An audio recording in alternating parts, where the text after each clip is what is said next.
தொடர்ந்து நம்ம ஈரானுடைய நிலவரங்களை பார்த்துட்டு இருக்கோம். இப்போ என்ன தகவல் வந்திருக்குன்னு பார்க்கலாம். அதுலேயும் பார்த்தீங்கன்னா ஒரு பக்கம் ஹவுதீஸ், இன்னொரு பக்கம் ஈராக்ல போய் ஈரான் களமிறங்கி இருக்காங்க. அது இல்லாம பெசாம இருந்த கமாண்டரை போய் என்ன பண்ணிருக்காங்கன்னா இஸ்ரேல் லெபனான்ல வச்சு அசாசினேஷன் பண்ணியிருக்காங்க. நிறைய பிரச்சனைகள் வந்துட்டு இருக்கு. எப்படி ஒரு 2 இல்லை 3 நாள்ல போர் ஆரம்பிச்சிருச்சு அப்படிங்கக்கூடிய செய்தி மட்டும் தான் உங்களுக்கு வரப்போகுது. ஏன்னா இப்பவே எல்லா வேலையும் பண்ணிட்டு இருக்காங்க. மாத்தி மாத்தி மாத்தி எப்படிரா பிரச்சனையை ஆரம்பிச்சுடலாம், யார் முதல்ல ஆரம்பிச்சுடுறது அப்படிங்கக்கூடிய போட்டியில தான் அங்க போயிட்டு இருக்குது. இன்னைக்கு வந்திருக்கக்கூடிய செய்தியை கேட்டா உங்களுக்கே தெரிஞ்சிடும். ஃபர்ஸ்ட் நம்ம எங்கிருந்து ஆரம்பிக்கலாம்னு பாத்தீங்கன்னா ஈரான் இருந்தே ஆரம்பிச்சிடலாம். ஈரான் என்ன பண்ணிருக்காங்கன்னு பாத்தீங்கன்னா அங்கிருந்து ஈராக்குக்கு போய் நேரடியாக அங்க வந்திருக்கக்கூடிய பிரைம் மினிஸ்டர்கிட்ட பேச்சுவார்த்தை நடத்துறாங்க. நம்ம ஒரு 2 நாளைக்கு முன்னாடி வீடியோல சொன்னோம். இப்ப ஈராக்ல தேர்ந்தெடுக்கப்பட்டிருக்க பிரைம் மினிஸ்டர் அப்படிங்கிறவங்க ஈரானுக்கு ஃபேவரா இருக்கக்கூடிய நபர் தான். அதனாலதான் பாத்தீங்கன்னா அமெரிக்காவும் இஸ்ரேலும் ஈராக்ல இருக்க முடியாம படைகளை காலி பண்ணிட்டு வந்துட்டு இருக்காங்கல்ல, நம்ம சொல்லியிருந்தோம்ல. இப்ப ரீசெண்டா கூட பாத்தீங்கன்னா நேற்றைய தினம் கூட குர்தீசுடைய நிலைகள் அடிக்கப்பட்டுச்சு. அதுக்கு என்ன பண்ணாங்க, அங்க இருக்கக்கூடிய ஈராக்குடைய கவர்மெண்ட்டை சப்போர்ட் பண்றாங்க. ஏன்னா அமெரிக்காவும் இஸ்ரேலும் ஈராக் வழியாக ஈரானுக்குள்ள போருக்கு போகக்கூடாதுங்கிறதுல ஈராக் ரொம்ப தெளிவா இருக்காங்க. அதனால இன்னைக்கு ஈரான் ஈராக்ட ஆதரவை கேட்டிருக்காங்க. ஆதரவு கேட்டது மட்டும் கிடையாம அங்க படைகளை குவிச்சிட்டு இருக்காங்கன்னு ஒரு தகவல் வந்திருக்கு. படைகளை குவிக்கக்கூடிய எந்த ஒரு புகைப்படமோ எதுமோ வெளியே வரல. ஆனா எல்லா நியூஸுமே என்ன சொல்றாங்கன்னா இப்ப ஈரான் அவசர அவசரமாக ஈராக்குள்ள ஆட்களை குவிக்கிறாங்க, படைகளை குவிக்கிறாங்கன்னு சொல்றாங்க. ஏற்கனவே அங்க பிஎம்எஃப் ஃபோர்ஸஸ் இருக்கிறாங்க. அவங்க என்ன பண்ணிட்டு இருக்காங்கன்னு பாத்தீங்கன்னா இந்த பேக்கப் ஃபோர்ஸ் குர்தீஸ் எல்லாம் தாக்கி ஈரானுக்குள்ள யாரும் நுழைவிடாம பார்த்துட்டு இருக்காங்க. 1 இல்ல 2 இல்ல 11 குழுக்கள் ஈராக்குக்குள்ள இருந்துட்டு தான் இருக்கிறாங்க ஈரானுக்கு சப்போர்ட்டா. ஆனா அதெல்லாம் போக கூட படைகளை கூச்சதாக இப்போ ஒரு தகவல் வந்துட்டு இருக்கு. அப்படின்னா என்னன்னா தரைப்படையும் ஆரம்பிக்க போகுது. அப்படி இல்ல வான்படை தான் ஆரம்பிக்குது, வான் தாக்குதல் தான் ஆரம்பிக்குதுன்னு வச்சாலும் கூட ஈராக்ல இருந்து அட்டாக் பண்ணிட்டோம், எல்லாத்தையும் ஒரே இடத்துலயே ஆயுதத்தை வச்சு நம்ம அழிக்க வேண்டாம் அப்படிங்கறக்காக கூட ஈரான் இந்த பிளான் பண்ணிருக்கலாம்னு சொல்லப்படுது. இதை வச்சு உங்களுக்கு என்ன தெரியுது, அப்ப சண்டை ஆரம்பிக்க போகுதுன்னு தெரியுது. சரி, அப்ப ஈரானையும் ஈராக்கையும் ஒரு பக்கம் விட்டுட்டு வந்துடலாம். நம்ம அடுத்து அப்படியே நம்ம எங்க போயிடலாம்னு பாத்தீங்கன்னா இஸ்ரேலுக்குள்ள போயிடலாம். இஸ்ரேல் என்னைக்காவது கையை வச்சுட்டு சும்மா இருந்திருக்காங்களா? சும்மாவே இருக்க முடியாது. அவங்களால எப்படி சும்மா இருக்க முடியும்? இன்னைக்கு என்ன பண்ணிருக்காங்க, லெபனானுக்குள்ள இருந்த ஒரு முக்கியமான கமாண்டரவே போட்டு தள்ளியிருக்காங்க.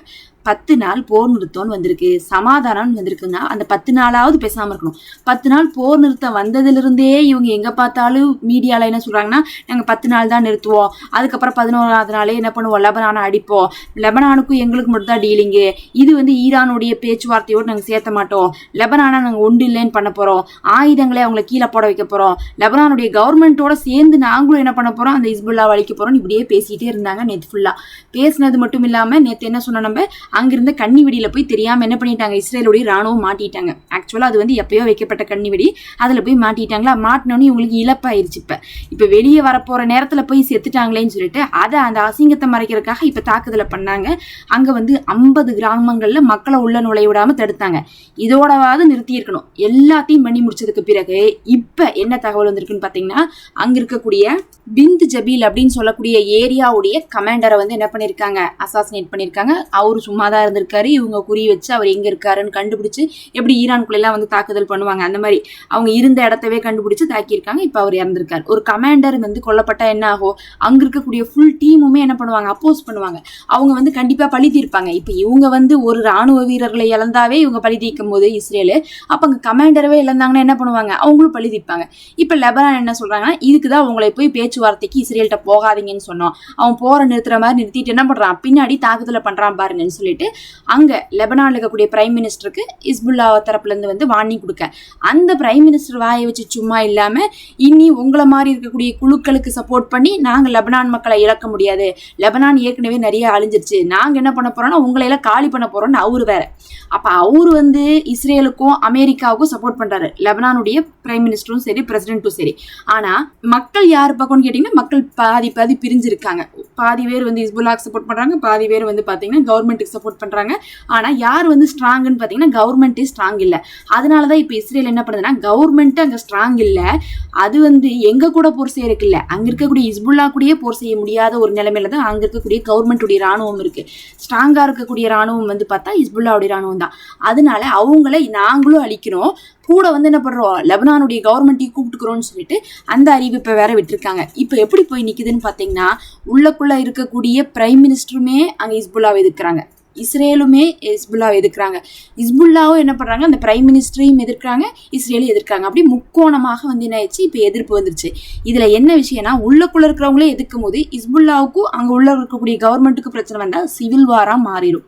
இது வந்து பார்த்தீங்கன்னா உள்நாட்டுக்குள்ளேயே நிறைய உயிரிழப்புகள்லாம் ஏற்படும். இப்போ அப்படி ஒரு நிலைமை வந்துட்டு இருக்கு. இப்போ இறந்து போனாரே ஒரு கமாண்டர், இவர் ஐஆர்ஜிசிக்கு ரொம்ப க்ளோஸான ஒரு நபர்.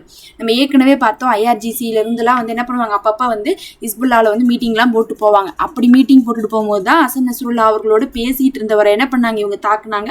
நஸ்ருல்லா அவர்களும் இறந்தாங்க, ஐஆர்ஜிசியுடைய படைத்தளபதி இறந்தாங்கன்னு நம்ம பார்த்தோம்.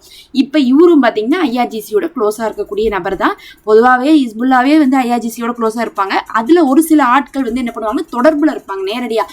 அவங்க தான் அங்கேயும் இங்கேயும் கம்யூனிகேட் பண்ணிட்டு இருப்பாங்க. மற்றபடி வந்து மற்ற ஃபோர்ஸ்லாம் வந்து பின்னாடி இருந்து இயங்குவாங்களோ தவிர நேரடியாக கம்யூனிகேஷன் இருக்காது. அப்படி பார்க்கும்போது ஐஆர்ஜிசிக்கு ஒரு க்ளோஸான நபரை தான் இவங்க வந்து அசாசினேட் பண்ணியிருக்காங்க. இப்போ மறுபடியும் லெபனானில் இருக்கக்கூடிய ஹிஸ்புல்லா அப்படின்னு என்ன பண்ணியிருக்காங்கன்னா கொந்தளிக்க ஆரம்பிச்சிருக்காங்க. அவங்க பதிலுக்கு என்ன தாக்குதல் பண்ண போறாங்கன்னு பொறுத்திருந்து பார்க்கலாம். கண்டிப்பா வந்து பாத்தீங்கன்னா இப்படி ஒரு கமாண்டருடைய உயிரிழப்புக்கு பதில் தாக்குதல் அப்படிங்கறது தாமதப்படுத்த மாட்டாங்க. அடுத்து இதெல்லாம் பத்தாதுன்னு சொல்லிட்டு இன்னைக்கு என்ன தகவல் வந்திருக்குன்னா, ஹவுதீஸை போய் இஸ்ரேல் வந்து இன்னைக்கு அட்டாக் பண்ண போறாங்கன்னு தகவல் வந்திருக்கு. உடனே ஹவுதீஸ் அதை வந்து அனௌன்ஸ் பண்ணிட்டாங்க, எங்களை நீங்க அட்டாக் பண்ண போறீங்கன்னு தகவல் வருது, நீங்க அந்த மாதிரிலாம் ஏதாவது அறிவாளித்தனிமையா காரியத்தை பண்ணணும்னு நினைச்சீங்கன்னு வச்சுக்கோங்க, நாங்க என்ன பண்ணுவோம்னா பாபல் மந்தலை வந்து க்ளோஸ் பண்ணி விட்டுருவோம். ஏதோ 1-2 கப்பல் போயிட்டு இருக்குது, ஏற்கனவே வந்து ஸ்ட்ரைட் ஆஃப் ஹார்மஸ் க்ளோஸ் ஆகிதான் இருக்குது, பத்தாதுன்னு சொல்லிட்டு நீங்க இதை பண்ணீங்கன்னா நாங்களும் இழுத்து சாத்திட்டு அடுத்தது என்ன பண்ண ஆரம்பிச்சிருவோம்னா டெல் அவிவ், அதுக்கப்புறம் வந்து பாத்தீங்கன்னா அவங்களுடைய பெண்குறின் விமான நிலையம், ஐஃபா போர்ட், இதெல்லாம் குறி வச்சு தாக்குதல் நடத்த ஆரம்பிச்சிடும் சொல்லிட்டு இன்னைக்கு ஹவுதீஸ் வேற என்ன பண்ணிருக்காங்க, அலர்ட் பண்ணிருக்காங்க. அலர்ட் பண்ணது மட்டும் இல்லாம அவங்க இப்ப என்ன பண்ணிருக்காங்க, கண்ணுல விளக்கெண்ணெய் ஊத்தி பார்த்துட்டு இருக்காங்க. ஏன்னா இதுக்கு முன்னாடி இஸ்ரேல் இந்த மாதிரி காரியத்தை பண்ணாங்க. எப்ப பண்ணாங்கன்னு சொல்லுங்க பார்க்கலாம், காசாவுடைய போர் நிக்கிறதுக்கு முன்னாடி பண்ணாங்க. போய் என்ன பண்ணாங்கன்னா பெரிய தாக்குதலை பண்ணிட்டு வந்துட்டாங்க. கிட்டத்தட்ட ஒரு 27 பேரோ இல்ல 37 பேரோ வந்து என்ன பண்ணிட்டாங்க, முக்கியமானவங்க ஹவுதீஸை சேர்ந்தவங்களே இறந்தாங்க. இன்னும் சொல்ல போனா அதுல வந்து அங்க இருந்த கவர்மெண்ட் அஃபீஷியல்ஸ்லாம் வந்து இறந்தாங்க, பிரைம் மினிஸ்டரே இறந்தாருங்கிற லெவலுக்குலாம் வந்து தகவல் வந்துருந்துச்சு. இந்த அளவுக்கு ஒரு பெரிய இழப்பை வந்து பார்த்தனால தான் கொஞ்சம் வந்து ஹவுதீஸ் என்ன பண்ணியிருந்தாங்கன்னா இந்த நாள்ல எல்லாம் கொஞ்சம் அந்த காசாவுடைய போருக்கு அப்புறம் அப்படியே சைலண்டா இருந்தாங்க. பெருசா வந்து ஈரானுடைய போர்ல எல்லாம் ஹவுதீஸுடைய பங்களிப்பு கொஞ்சம் கம்மி தான், லெபனானுடைய பங்களிப்பு தான் ஜாஸ்தியா இருந்துச்சோ தவிர அவங்க சைலண்டா தான் இருந்துட்டு இருந்தாங்க. இப்போ என்னன்னா இஸ்ரேல் வந்து இந்த சமயமா பார்த்து என்ன பண்ணிடலாம், ஹவுதீஸையும் போய் வம்புக்கு இழுத்துட்டு வந்து அங்கேயும் தாக்குதல் பண்ணலாம். நம்மளை எதிர்த்து யாரும் வரக்கூடாது, நாளைக்கு ஈரானை நம்ம அடிக்கணும் அப்படின்னா இவங்களாம் யாரும் இருக்கக்கூடாது அப்படிங்கறக்காகத்தான் இப்போ ஹிஸ்புல்லாவை இப்போ இஸ்ரேல் வந்து வம்பிழுக்கிறதுக்காக பிளான் பண்ணிட்டு இருக்காங்கன்னு சொல்லிட்டு இப்போ ஹவுதீஸ் அறிவிச்சிருக்காங்க. இஸ்ரேல் அறிவிக்கல, ஹவுதீஸே அறிவிச்சு இன்னைக்கு வந்து என்ன பண்றாங்க, ரொம்ப அலர்ட்டா இருக்கிறோம் அப்படின்னு சொல்லியிருக்காங்க. இப்போ நீங்க சொல்லுங்க, இந்த நிலவரம் எல்லாம் கேட்டுட்டு நிலைமை எந்த அளவுக்கு மோசமா போயிட்டு இருக்கு? எல்லா பக்கமுமே பார்த்தீங்கன்னா போருக்கான ஆயத்த பணிகள் தான் நடந்துட்டு இருக்குது. அமெரிக்கா தான் அப்பப்போ சமாதானம் சொல்றாங்க. ஆனால் வந்து பார்த்தீங்கன்னா அமெரிக்காவுக்கு நல்ல ஆயில் பிஸ்னஸ் நடந்துட்டு இருக்கு. அவங்களுமே சமாதானத்துக்கு வரக்கு பதில் இந்த ஹார்மோஸை க்ளோஸ் பண்ணி போட்டு நாம் ஆயிலை வித்தரலான்னு தான் பார்த்துட்டு இருக்காங்க. பார்க்கலாம், இது போர் நிறுத்துறதுக்கான வாய்ப்புகள் மாதிரி தெரியல. இன்னும் 2-3 நாளில் போர் தான் ஆரம்பிக்க போகுதுன்னு சொல்றாங்க. அந்த 15 நாள் போர் நிறுத்தத்துடைய இன்னும் 2-3 நாள் தான் மிச்சம் இருக்கு. அதுக்குள்ள நமக்கு என்ன ஆயிரும், முடிவு தெரிஞ்சிடும். அடுத்த வீடியோவில் நம்ம சந்திப்போம். தொடர்ந்து இணைந்திருங்க.